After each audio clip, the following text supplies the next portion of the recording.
Hi there, Sanbonani Molweni. Welcome to Fix Channel. If you're new here, please subscribe before the end of the video. If returning, thank you for love and support. I appreciate you. Sugar cool selfie today. Go 8 on something magic.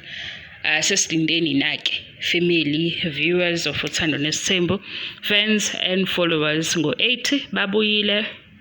Sengubonile episode 1 ukuthi ngilindeni na kuze phela kuzoba mnandi sesikhuluma sonke kanye kanye ukuthi wena uboneni wena usabakholwa o awusabakholwa manje sawubhorekile okusasemnandi siyaqhubeka iyodwa nje mina into esengiyilindile enkulu kwishow ukuthi ke phela manje siyazi ukuthi umcimbi omkhulu noma lokho okukhulu noma lokho athungizwe into ephezulu ekhekheni kwenzeke ekugcineni ayikho inkinga nalapho. Masuka bomseleke yaphika mabethi uthwele. No, yazini. Mawumuntu omnyama abantu besuthwele basuke bekuncoma kahle kahle uthi phela kuzwakala kahle. Abantu basuke bekutshela ukuthi no, thina sikubukile sabona ukuthi lento ngeke uzukwazi ukuyenza. Manje mawusuyenza usudlulela abantu ke sebezothi hayibo akusiyo imizamo yakho akusiyo amandla akho.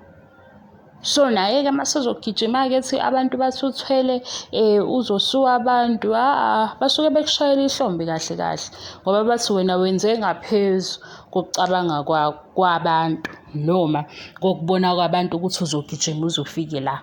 Hayi ke mahle amakhosikazi ababomseleke ngicabanga ukuthi iyona nto esenza sigxile kakhulu kwishow noma sesibona nje ukuthi siyakhohliswa.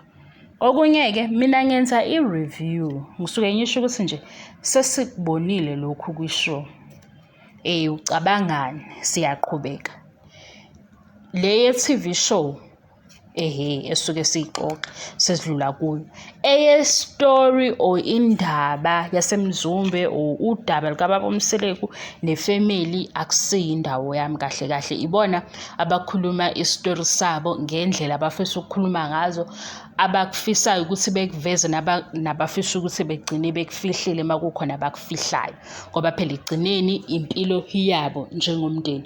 So uma ngizokhuluma ngothando nesithembu masu expect ukuthi mhlambe indlela engizokhuluma ngayo izoba perfect mase ke wena uthi ngi-good storyteller uthi angiyona i-good storyteller la ngenza i-review angibhali indaba ngoba because angaze ngihlale nobaba umseleko ngimbuze ukuze ngibe umuntu ke osizayo ukubhala.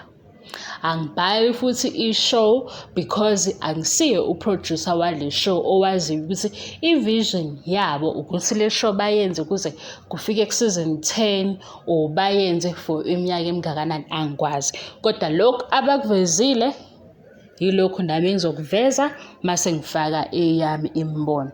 So mawuthi mhlambe uzama ukungidiscredita mawuzongitshela ukuthi you are not a good storyteller angixoxe yami indaba izoxoxwa mina ngendlela ethandwa yimi kodwa le eye-TV show eyenziwa ifamily silandela ukuthi ifamily ithini ilandela ini kungabe ukukhulisa izingane ngaba i-culture noma ngabe yini noma bezikhiphile leyo part abayivezayo ngempilo yabo mase ufix eyeza ke no 10% walempilo evezwe ku-TV show eyixoxeke naye kuyoba ukuthi seyinamanga seyinokuhleba senezinto ezihlukahlukene kodwa yile ehamba ne-TV show nalamanye ama-interviews abawenza eceleni mase kuthi mawumuntu mhlawumbe obona ukuthi kunesidingo sokuthi ngenze i-interview nabo because ziningi izinto abazishilo but ufuna i-clarity ngale divorce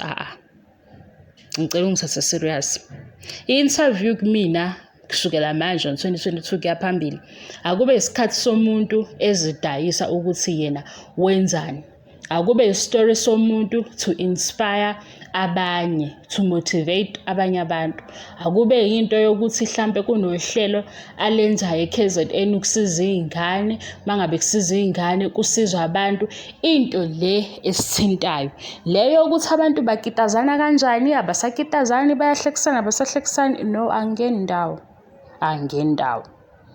angizukusimosha ke isikhathi somuntu because kunento ekushisayo so ufuna ukwazi ukuthi badivorce kangempela asilandele ishow mase sihleba ngalento evezwa yishow Masukuthi isho mayiveza okubi sizokhuluma ngokubi, mayiveza okuhle sizokhuluma ngokuhle, mayikuveza kokubili sizosho ukuthi lokhu kuhle lokhu kubi. I-interview manje ayifani ne-business opportunity, ayifani nesikhathi sokuthi omunye mayeqeda kule interview kukhona osizakalayo. Hayibe njalo-ke, mina ngizoyithatha kanjalo.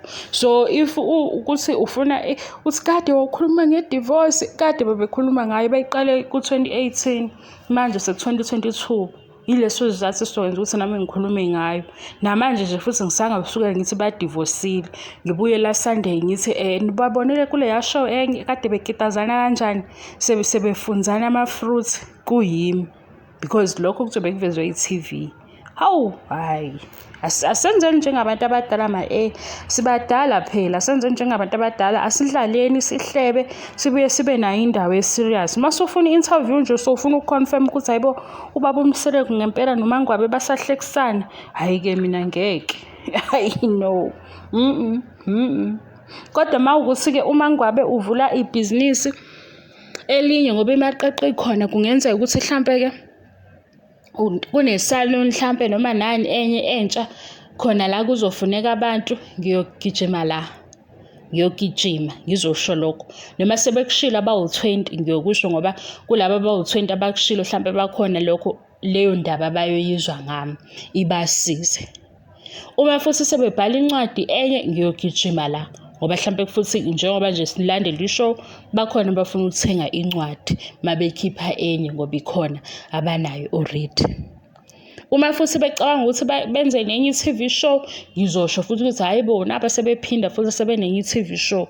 Kanjalo izinto lezi engithi zikhombisa impumelelo, izinhlelo mhlambe ezisiza abantu, ilezo zinto lezo, amathuba omsebenzi, ilezo zinto esikhathi sokuba ne-interview manje. Asishintshe lento yakudala ukuthi umuntu abizwe ukuthi ngempela bekuwena i-interview imbuza ukuthi bekuwuwo ophuma kulela hotel, umsangano nje. Ngoba phela manje lokho i-private life leyo yomuntu. Asazi ukuthi kune-privacy and then kunalento abayikhethile ukuthi bazoyikhombisa thina kule TV show or kule family reality show.